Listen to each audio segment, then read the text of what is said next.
Check Podcasts.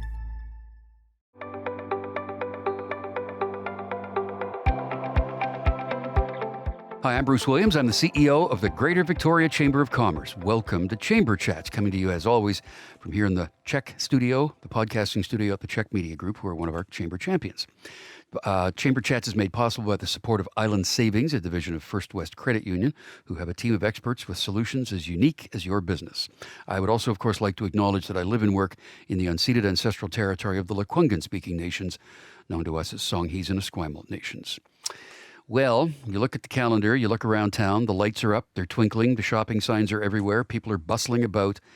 And at this time of year, it's just not good for a lot of people. Their mental health is challenged by so many different things.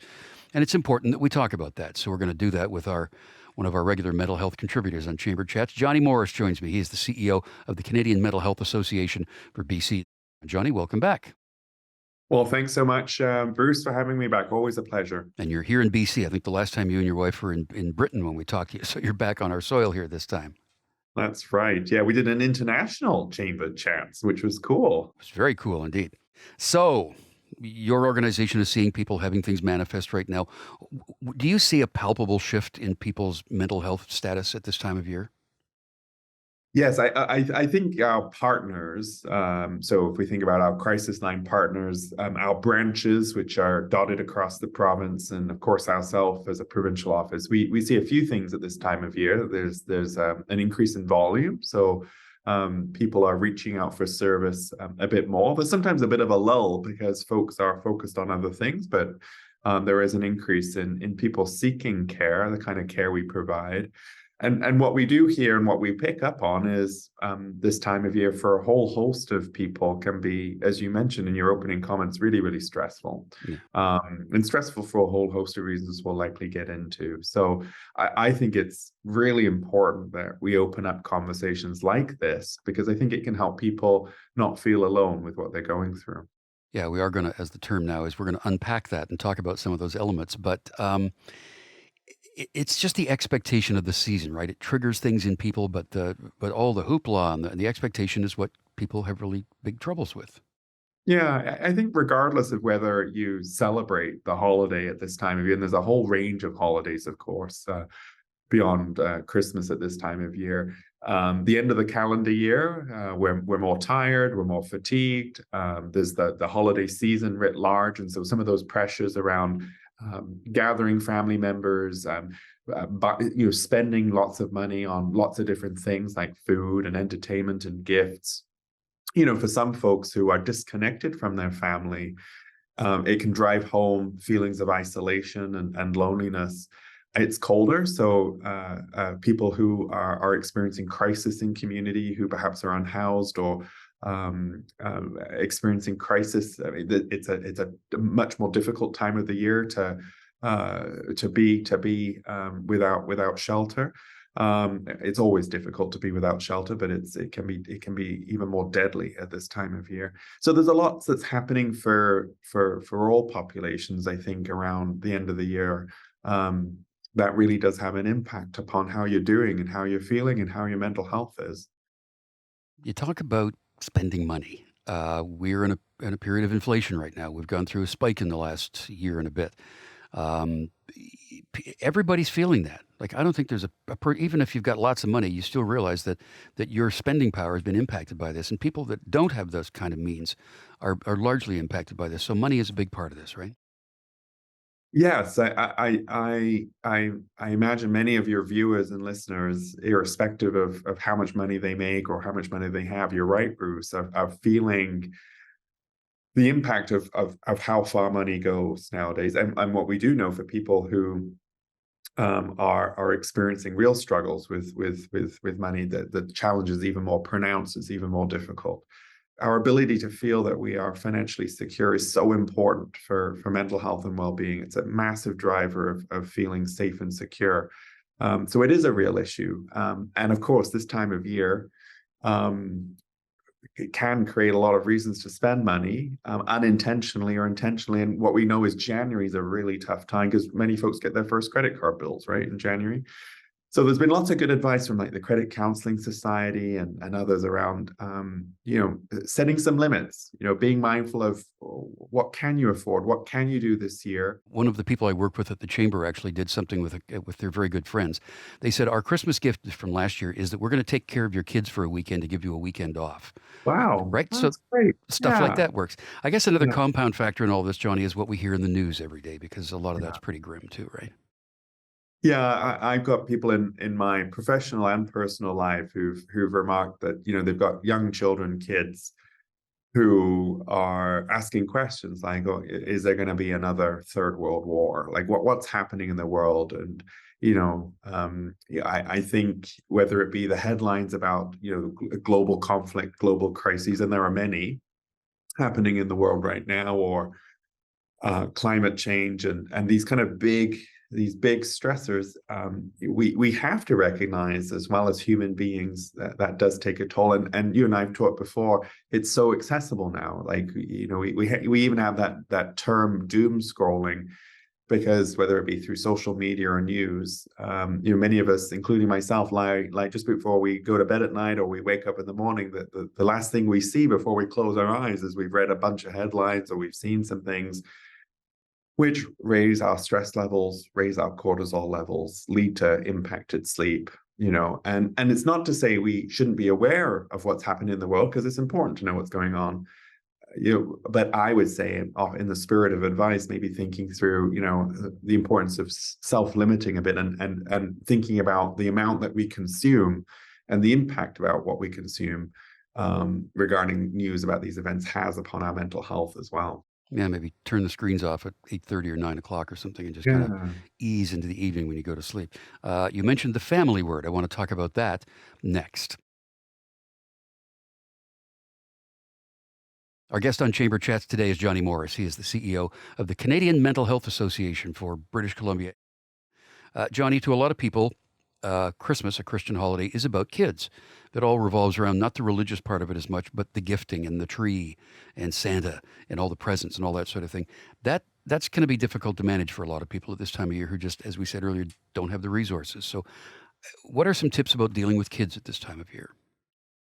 Yeah, I think that's a great question. I mean, your earlier idea about as a family, having those conversations with little humans, kids in your life around, if things are difficult or tricky, like trying to arrive at some good compromises, and thinking that through is key. I always think being open and transparent and keeping the lines of communication around this time of year is super important, because I think for lots of folks, I remember this too myself, like you can carry the image of what a perfect holiday is going to look like, and you carry that around in your head, and you try and deliver that, and it causes lots of stress. Like I remember always really worrying about cooking, when I used to do this. I don't do it anymore. I leave it to much better equipped people than me.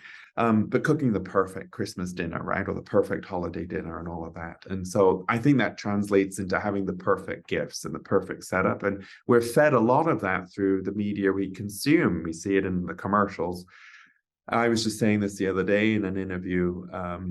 What if we just agree to the idea of good enough is good enough, right? Like good enough is good enough. We're trying our absolute best. We're doing what we can with the means we have available. And really, if we remember what this time of year can be about, the end of the calendar year or the holidays people celebrate, often it's about togetherness. And I mean, it might sound a bit, a bit fluffy, but given what we just talked about, what's happening in the world, maybe this is a time to really put buying things to one side and just think about the value of connecting with family, and doing that very intentionally, or connecting with community, or connecting actually with yourself during this period of time. We talked about the stuff in the news that can be a factor. So even earlier this year, we were dealing with wildfires and the threat of that. And there's parts of the country that had flooding going on and all that. So some of that probably kind of compounds forward, and we may or may not realize how much that previous stuff impacted us until we get to this point of year when we get triggered again by something. So how much is existing mental illness a factor in being in that manifesting at this time of year, or even recognizing that you had a problem you didn't know you had? Yeah. Well, I think there's two parts with what you're saying there, Bruce, is this time of year can mean a lot of different things for a lot of people. There's definitely a lot of loss, in the world, and holidays and times of year can be quite a stark reminder of who's no longer with us, who's not here anymore, who we might be estranged from, disconnected from, or who we might have actually lost because they've passed away. And holidays can kind of really bring that up for folks. And I think a big part of that is acknowledging it, just as you're suggesting with your question, and finding ways to connect and talk that through. We often talk a lot about getting people to reach out, and I've been over the past couple of years really emphasizing the need for people like you and me, Bruce, to reach in. If we haven't seen someone for a while, or we're disconnected from a colleague or friend or a neighbor or someone in our community, finding the courage to reach in and say, hey, how are you doing? I imagine this might be a tough time of the year, and connecting in that way. But I think when it comes to your other question around mental illness and substance use, if I heard you correctly, for sure, if you live with a mental health problem or a substance use problem, the stress of this time of year can actually have a bigger impact as well, and it's important to remember that. And whether it be how many substances or what substances we consume, alcohol being a good example, or checking in on if we live with anxiety, or if we live with a mood problem like depression, how we're doing at this time of year. I know for me, my mood is quite impacted at this time of the year because we have less light. It's dark at 4:15 or whenever it is, right? And so you're right. If we're living with an existing mental health problem of any kind, this can be it can be a tougher time of year for sure. Yeah, I mean, the shortest day of the year is 4 days before Christmas Day. It's December 21st. Absolutely. So we're living that whole thing. Yeah. So we're talking about these things just because we want to put it in the open. The stigma still exists around people who have mental health illnesses and mental health challenges. Nothing wrong with talking about it. And we'll talk a bit more about that too. But let's talk about some solutions, Jonny. People that are looking to find some outreach. You have a mobile crisis team that you've put in place. Tell me about that. Yeah, so here in Victoria, we're super proud of the beautiful work that AVI is doing in community, and so they've launched a team. It's a peer-assisted care team, and the province of BC, the Ministry of Mental Health and Addictions are our funder. Incredibly grateful for that support. And Victoria is one of three current communities, and will be one of actually six shortly, where we've got this mobile team. It's almost 24/7. It currently runs for 18 hours a day, 5 days a week. And I can read out the number in a moment. And this is a team of people who includes people with lived experience, so people who really get what it's like to be in a crisis. They've received training and they've been there, and are able to respond from that very compassionate place, alongside a mental health responder who's also equally as compassionate. And this team in Victoria has responded to hundreds of calls since they've been launched, and actually quite a few very serious calls. And from what I know of the program, it's been a life-changing, and I can absolutely say a life-saving service. And they go out there mobile. They bring a lot of compassion, like Katrina and Lacey, Jessica. The whole team there are just amazing human beings who've created a real culture of support and care. We're actually going to be featuring this team at the local MLA, Grace Laws. She's got a virtual mental health night next week, and this service is getting profiled there too. And so, yeah, they're delivered currently between the early hours in the morning, 7:30 a.m. to 12:30 a.m. at night, and Monday to Friday. So not on the weekends quite yet. And their number's 250-818. 2451. I'll just do it once more because it's an important number. Okay. 250-818-2454. And that's the clicker team run out of AVI. So kind of it's a mobile crisis response team, and doing beautiful work. And a new service actually launches very, very imminently, November 30th, December 1st. Canada's finally gotten around to launching a new nationwide number to access crisis line support. And the new number is 988. So, before now we've had all sorts of numbers, and many of those numbers will still continue to work. But 988 is a new number that you can reach out to here in BC. If you're in Victoria, if you're worried about someone or you're worried about yourself, and looking for some trained support there through that crisis line number. Yeah, I'll say that just through the recording schedule, that number will have already been launched by the time people are watching this. And the Grace Lore event that you're a part of will have already happened. But at that event, Grace is going to direct people to watch this podcast. So if you're watching this because you're at the event that Grace and Jonny were doing, welcome. Nice to see you here. So there is professional help available. The other thing, too, though, I want to talk about next is that you might have a friend or a family who comes up to you and says, I'm having some trouble. Can you help me? We have to talk about what the answer is to that question.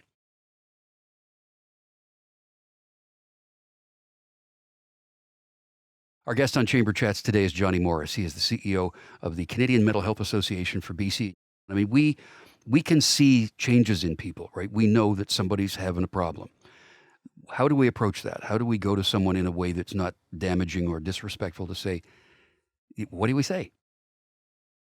One thing I always try to remember in this, and I remember being taught this, if you've noticed big changes on the outside of someone, like sleep, how they are they more irritable, angry, are they withdrawing, losing interest in things? If you've noticed big changes on the outside, it's often a clue to wonder if something's happening on the inside with that person. And a lot of this is instinct. We know, like I'm sure, Bruce, you've got people in your life, you'd probably be quick to know that something's happening. It isn't always the case, but I would say coming to someone with care and compassion is one of the most important things to do. I know I've benefited from it in my own life. And the way that person did it was to really approach me in a very gentle and caring way. Like they didn't do it in a way where I thought, oh, like they don't have the time for this. They were very caring and thoughtful, and they said something as simple as, I've noticed this about you lately, Jonny. I've noticed, you haven't been doing this, or you've been doing that, and I'm worried. I'm concerned about you because I care. And I'm wondering, can we have a chat? Can we talk things through? Because I'd like to be able to help you if I can. And, you might get all sorts of responses to that, like, no, I'm fine, it's okay. Or you might get, hey, thanks for listening. Sure, let's talk this through. You might get a whole range of things. But I always think asking in a gentle way that's really designed to not do any harm or judge or give lots of advice. Like we want to avoid those things when you're trying to check in on someone. Even if the conversation doesn't happen there and then, and it might take a few goes, the very fact that you tried it can leave quite a powerful impact upon someone. I've done it with colleagues, people in my workplace, friends. When I'm worried about someone, I really try to say, hey, Bruce, I'm worried about you, and let's see where this goes. Because what I do know is breaking silence and opening up dialogue, as you said, pushing back the stigma is huge. I was just in a large employer this week, a large heavy industry employer in the interior, a lot of men in the room.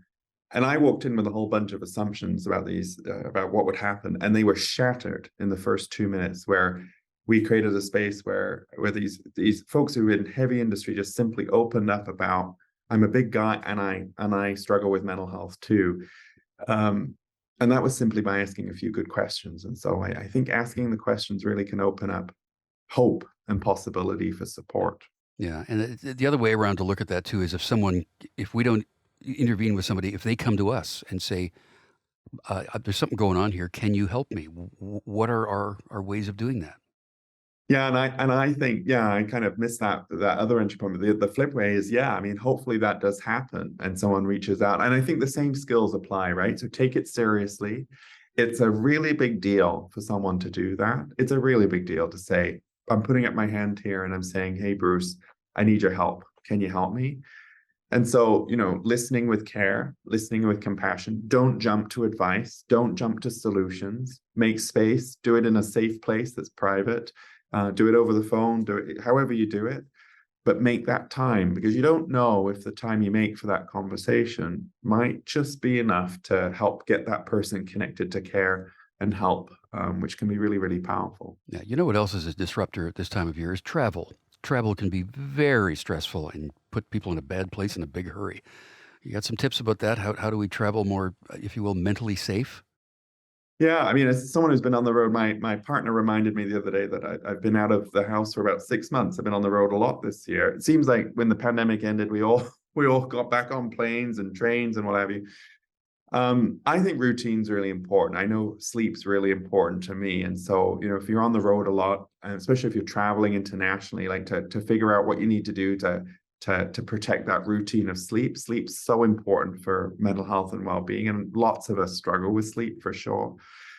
For me, I struggle with getting the nutrition I need, right? So I'll grab a Starbucks here or grab a coffee here. And again, making sure that you can take care of your nutrition and keeping yourself fed when you're on the move a lot, traveling from house to house or visiting people.